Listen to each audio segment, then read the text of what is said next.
देखत बात आगवाना। काहे तड़पावे लो बतावा,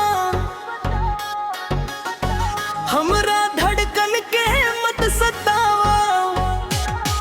ए राजा एक बार मुँह मुस्कुरा दा, हमारे सपना में बस जाला। सड़िया के घूंघट हटा दा, दिलवा के रास्ता बता दा। सड़िया के घूंघट हटा दा, आज हमके अपना बना दा।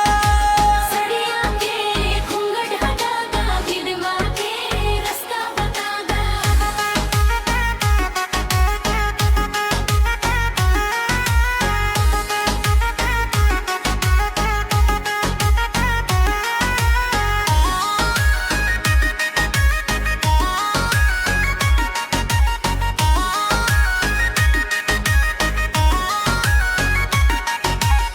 कान के झुमका झमके लागे, रातों दिन तोहरा नामे जागे। अंगना में जब तू पाँव धर लू, पूरा गाँव सब देखत रहलू।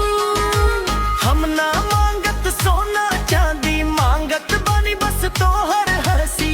हाथ धरी ना करा बहाना, आज ही दिल बा तोहर दीवाना।